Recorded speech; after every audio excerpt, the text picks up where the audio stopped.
Hi, it's Lynn, your adulting coach. This video summarizes the interview at TEFOS 2022 of Dr. Stephen Porges by Seth Perler, the founder of the Executive Online Function Summit that starts on Friday, August 11th. You want to sign up for this. Dr. Stephen Porges is the founder of the Polyvagal Theory. He argues that our society's pattern is to emphasize thinking and dismiss our survival systems, in particular, how we're processing our emotions regarding safety and threat. He says that's, that when we are dysregulated, it's when our emotions are high. And what would it be like if we were always regulated? Good question. Here's what happens with that pattern of interpreting thinking as more important than feeling. We see poor executive function, the ability to think, and we think it's intentional. Here's the problem with that. When we're more emotional, we can't hear ourselves think. So Dr. Porges' theory argues that we have to attend to our emotional state before we can access our thinking state. Makes a lot of sense. If our body is hyper, our ability to detect threat is optimized. That's the way our brain works. So it's going to find all the evidence and all the past evidence of why we're threatened, why we're not safe. We need to offer cues of safety to each other so that we can think and engage better together. So, okay, how do we know that someone is in a high emotional state? Some people have a more flat affect and it's harder to tell. What we can notice is that they're not attending, or they're shaking, or they have rhythmic leg movements. Something is happening to cue their brain to look for signs of what's going wrong. And our brains are really good at that because 80% of the time, that's what we notice. We're good at that because that's helped us survive. And yet today, our bigger challenges are how to stay regulated and connected to others so that we can think better and make better decisions. So we need to co-regulate together before we can self-regulate. That means that the better we can give the people we love cues of safety and acceptance, the more likely they're going to be able to regulate what's going on with their emotions. So co-regulation, he defines it as being bathed with cues of trust from another person so that our body can express itself without having to attend to two tasks: hypervigilant for safety and being able to express ourselves. So there's no wonder that the social aspects of life are more difficult for people who have trouble regulating. And that's why we want to help them by co-regulating with them so that they can self-regulate, especially when there are high demands. He has been asked to help with with people in Poland who have migrated from the Ukraine, and their families, are getting out of that threatening environment. And they asked him, what's the best thing that we can do to help these parents and the children that are affected by the war? He said, we cannot treat the child until we treat the parent, because the parent is the major co-regulator for the child. Whatever we do to soothe our children is the major it's the major tool we can use to help them learn how to create the life and build the life that they want. he urges us to listen to their intonation, the way the voice is coming up. The higher pitched voices can indicate to us that maybe there's some stress going on. We can get it back to that sweet spot where we are more comfortable. We can tell that they're in a good spot to learn. And notice the upper part of the face, which is kind of interesting. That's the one that a lot of people Botox. But it gives us so many clues about what's happening inside our children. We want to notice the upper part of our face so that gives us the cues of what's going on inside. And to use a melodic voice tone. That says that we're accessible and safe. A monotone or an emphatic tone or a commanding tone is not gonna, it doesn't work to help them feel safe. And yet that's what we're most likely to do, because we're ourselves at a higher emotional state, worrying about if they're going to be okay when they're on their own. So what do we do when they're stuck in their defensive routines? And we see that where we'll try to encourage them or offer them options, and they come up with all the reasons, our graduates come up with all the reasons why that's not going to work for them.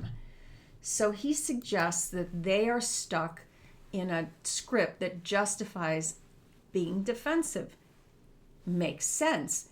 That's a pattern that's been reinforced ever since they were a stranger in a strange land in the school system. We all recognize that the school system is not set up for our alternative learners. Okay, maybe some of us were lucky enough to have somebody willing, we could homeschool, but the majority of us are in a situation where we just are not, we don't feel safe in school. So, and also, we think that our job as parents is to create boundaries around our children. Well, you have to do this in order to get that, so we're going to reinforce that boundary. And that makes perfect sense. That's the way we've been raising children for so many years. Dr. Porges urges us to change that mission and to focus first on what our children bring to our world. Really notice the strengths and the joy and the just ways of looking at life that our kids bring to us that are just incredibly interesting and mind-blowing. And then offer them ways that they can navigate this complex world. And that's what we do inside the Art of Adulting, is try to break it down and focus on what's important to them so that they create what they want. And what do we love about our graduates? Just spend the time to notice that, because our brain is going to look at the 80% negative. It's just going to focus on the gap between where they are and where we want them to be. That's just natural. Our brain is trying to help us survive. And there we are ourselves caught in that survival and protection mode, that defensive posture that says if we don't fix this, they're not going to be okay in the future. Dr. Porges is urging us to look at the gain. Look at how far we have come. I mean, our kids graduated or are nearly graduates. Look at how much they have learned and what we've learned to be better advocates for them. Now that they're moving into into the working world in their adult life, we need to transfer the responsibility from us to advocate for them to them to be able to advocate for themselves. And wow, that's a significant increase in demands for our children and our graduates. And so we need to make sure that we focus on how far they've come and what we love about them and what brings a smile to their face. I don't know what it is. For some it's sports. For some, in my house, it's gardening and lifting weights and working out. And when we join together in those activities and smile at each other and high-five each other and get psyched about all the things that we're doing together that bring joy to all of us. That's when we can build the connection and they feel safe, seen, and soothed, so that they're secure with us and we can solve problems together, or, outsmart these struggles that we all have. So we want to define a successful life together. He urges us to do this because we have to customize the way that they're going to be okay on their own. It's not going to be the same for any one of our children. Even in my house, we have 6, and they're all different. What works for them is very different. We want to give them a safe place to land. That doesn't mean they're always going to live with us, but we want them to know that they're safe being in our presence, and that we are really happy when they come and ask us to help them solve something. That, we want to encourage them and warn them about the things that we've observed in life and in the world, and be there when they want to ask for ideas and options. So Dr. Porges emphasizes again that being a good person is more important than being a bright person. And we often think, well, they're so intelligent. Why is this part of life so hard? And the answer is, this part's taught, and this other part is just assumed they're going to pick up. Why? Anyway, so that's what we do inside The Art of Adulting, is we really talk about being virtuous, knowing what we want, and what we're going to do next to get it. Brightness is not the best predictor of success in life. It just isn't. So we want to, he suggests, this is a quote from him, we want our real goal in life to be accessible and connected and co-regulatory with others. In other words, we're going to help other people feel safe in our presence. After that, they can label us as bright, talented, or whatever they want. But our fabric is that of being a human being who is welcomed into other people's lives. Easier said than done, but definitely not possible. I mean, look back to how far our kids have come from when they were 2 to now that they're a graduate. They are so much better at integrating themselves into the world. And okay, they may be taking a temporary hiatus in their rooms on screens. It's gonna work over time, as long as we have a plan, and it's got to be their plan. And it doesn't hurt if we have our own plan as well, and we align with them on this journey toward being the best that we can be.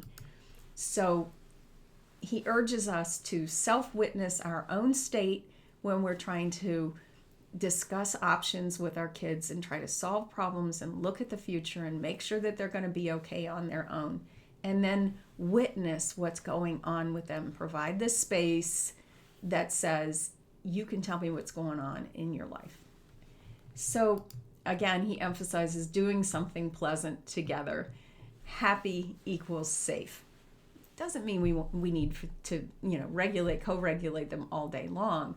But whenever they have experiences with us that create that happiness inside, that safety inside, that means that they're more likely to consult with us and ask us how we can help. And they're more open to whatever ideas and options we present to them. This was, for me, such a wonderful 1-hour investment in understanding what I can do to help my graduates and the members at The Art of Adulting. And it's only available at TEFOS. This one was from 2022 if you want to purchase those recordings, and sign up for this year's, which starts on Friday, August 11th. The link is somewhere around this video. Bye for now.